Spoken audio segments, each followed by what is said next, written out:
Assalamualaikum warahmatullahi wabarakatuh.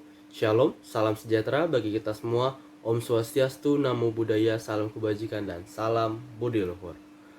Dalam video singkat ini, saya Aris Reprastio akan membahas secara singkat mengenai demokrasi sebagai isu hubungan internasional sebagai salah satu syarat pelaksanaan ujian tengah semester mata kuliah studi demokrasi dan HAM.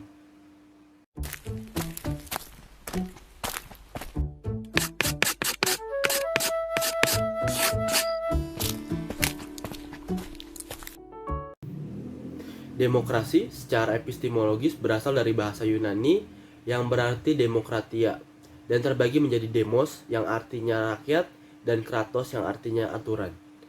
Demokrasi ini muncul pada abad kelima Yunani untuk menunjukkan sistem politik yang ada di beberapa polis Yunani atau beberapa negara kota Yunani. Secara umum, demokrasi didefinisikan sebagai kepercayaan pada kebebasan dan kesetaraan antara orang-orang atau sistem pemerintahan. Berdasarkan kepercayaan ini, kekuasaan akan dipegang oleh perwakilan terpilih atau langsung oleh rakyat itu sendiri. Namun, walaupun demokrasi sudah ada sejak era Yunani kuno, tetapi sistem ini belum secara masif digunakan dan dikenal oleh banyak negara dunia. Eksistensinya di dunia internasional mulai muncul setelah berakhirnya Perang Dingin, sekaligus menjadi pusat sentral dalam diskursus hubungan internasional hingga saat ini. Hadirnya demokrasi juga menjadi penyempurna hak asasi manusia dalam hal kebebasan berpendapat, di mana diberikannya keleluasaan dalam pemecahan masalah karena dilakukan melalui penundingan bersama pihak-pihak terkait.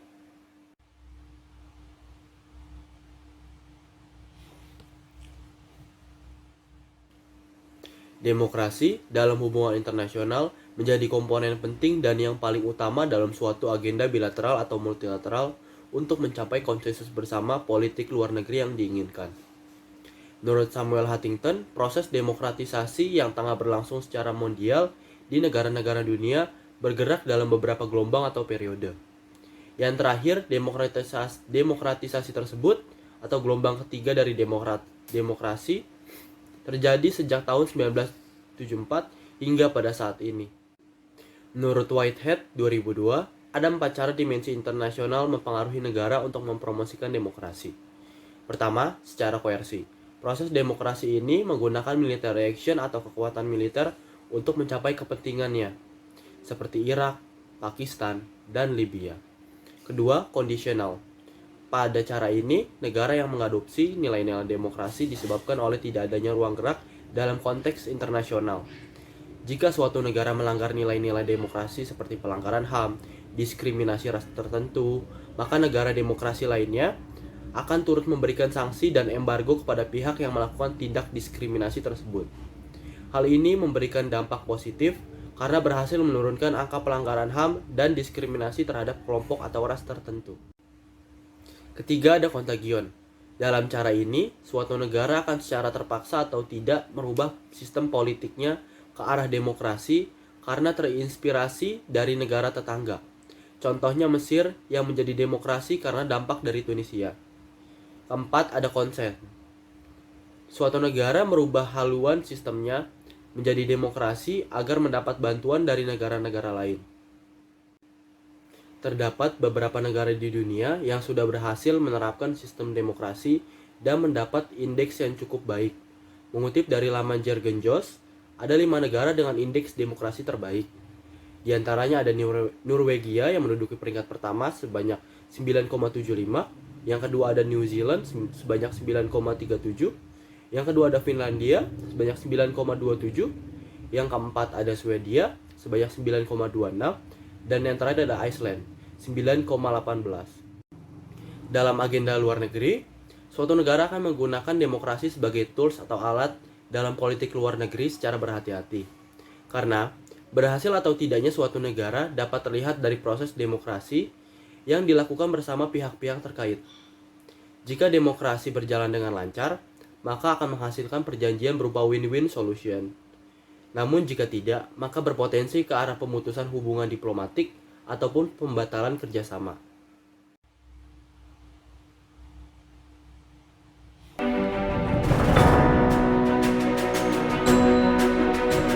Sebagai contoh, kasus mengenai Arab Spring tentang isu demokrasi dan pemerintahan yang diktator. Arab Spring itu sendiri adalah serangkaian pemberontakan pro-demokrasi yang menyelimuti beberapa negara mayoritas muslim, termasuk Tunisia, Maroko, Suriah, Libya, Mesir, dan Bahrain. Insiden ini dilatar belakangi oleh ketidakadilan berpolitik, ketidakadilan ekonomi, dan akuntabilitas pemerintah yang sering menghadapi represi kekerasan oleh pasukan keamanan masing-masing negara, mengakibatkan pecahnya demonstrasi dalam jumlah besar untuk menuntut hak politik yang lebih besar. Either this is the first Arab revolution of the 21st century, or it will be brutally suppressed.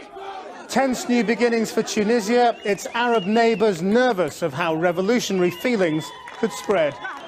Mubarak deposed. Egypt's 18-day revolution defies all expectation. Rarely can a military takeover have been greeted with such enthusiasm as it is on the streets of Cairo tonight. The Libyan revolution of 2011 was about one thing above all else, removing Colonel Gaddafi from power. Today concludes that revolution. Pada akhirnya, upaya pemberontakan untuk mencapai keadilan yang diinginkan tersebut berhasil diwujudkan, tetapi hanya bagi beberapa negara, di antaranya ada Tunisia, Mesir, dan Libya. Tidak semua pemberontakan yang dilakukan berhasil dengan mulus, tetapi setidaknya beberapa di antaranya sudah dapat melakukan peningkatan demokrasi dan mendapat kebebasan dalam berbudaya. Peristiwa ini terjadi pada musim semi 2011, itulah mengapa konflik ini disebut Arab Spring. Setelah insiden tersebut, peristiwa ini kemudian menjadi mimpi buruk yang cukup kelam bagi banyak orang, karena dampaknya yang masih terasa hingga sekarang, walaupun sudah hampir 1 dekade lebih berakhir.